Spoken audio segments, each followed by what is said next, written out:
Hello, this is session 7 now of the ones we've done so far. And as I said before, I want to keep going in between three principal things that we want to learn about. And I think they're line, colour and expression. Today, or in this session, I want to come back to continuous line, which I just want to talk a bit more about, and also trying to get across why I think it's one of the best things to learn about. Right, now I think personally that continuous line is one of the best ways to draw, because it's a technique which is based on the principle that you don't draw things right the first time. It's a bit like a sentence. If you were to write an email, I mean, not many of us can write a perfect email and then we just send it. We tend to look over it and see mistakes and edit it.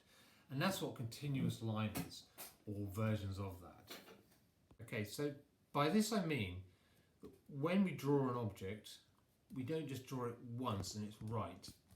We draw it 2, 3, 4, 5, 6, 7, 8, 9, or whatever many times, on the assumption that between those lines that we draw, the actual right lines will come out.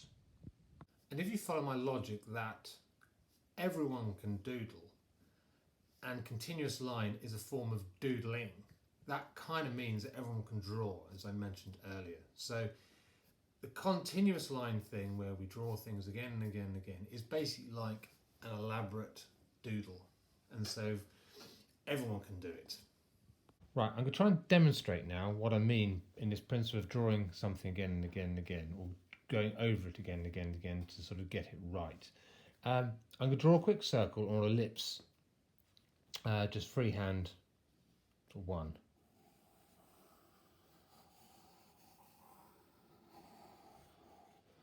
Okay, now it looks terrible, but the point is, I've sort of over-egged it slightly, but there's inaccuracies and the line, it just doesn't look very nice. And if you were drawing, say, a mug or something, it just looks a bit daft.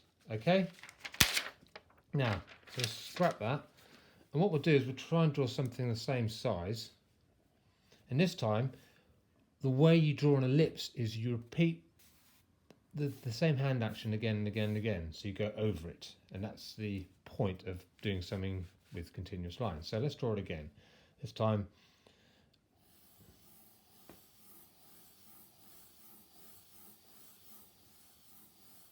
okay. Now, I mean, obviously I probably slightly went the other way with this one. This one came out quite well, but it's so much more aesthetically pleasing to look at than this kind of bumpy or sort of slight lumpy potato shape. Okay, then if we were drawing a mug, then you could sort of draw the sides down, and then you could do the same thing here, and then eventually draw in the handle or whatever, you know, and go around the whole thing and connect it. Okay, so that's the principle. With drawing an ellipse is a good example of how continuous line works, and if it works for one object like an ellipse, why won't it work for every other object? Well, the point is, it does. If you apply this principle to everything you draw, everything becomes easier to draw. Okay, right, we're now going to apply the principle we just saw with the ellipse to something slightly more complicated, but I'll do this as a time lapse because I don't want you to get bored. Okay, here we go.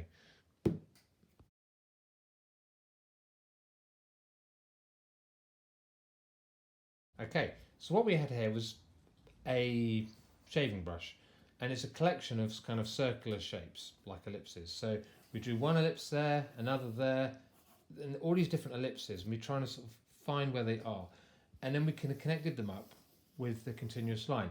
So it wasn't actually one continuous line going around everything, it was more breaking it down into different shapes. And as I said to you before in an earlier session, try and draw the shapes you see, not the actual object. It's a bit like when we did the hand. If we think we're going to draw a hand, we panic, say, I can't draw a hand, it's really difficult. But the hand is just a collection of tubes, ellipses, triangles, all sorts of things. But we'll do that in another session. I'll come back onto that. I'll break the hand down. But this is the same thing. It's just a collection of different shapes, mainly ellipses, and some connecting lines. So we draw them quickly as ellipses, all the ones we can see, and then we go around with a continuous line and connect them up. And why we like this and why this is effective drawing technique, because again, it's a doddle, it's a doodle, therefore it is a doddle. And also, because we keep in all these lines, we don't rub anything out, it just feels more like an object rather than just a sort of very simple single line drawing, which this is more effective and you know, nicer to look at, and basically looks more like the actual object. Okay, right. Now what I'd like to do now is take the principle we've just tried, drawing around things again and again and again, and now apply it to a still life. Now, you can build your own still life, or I've put this one, or I'm about to put this one on the Facebook page. It's a collection of basic objects put together as a, you know, kind of maybe a nice composition.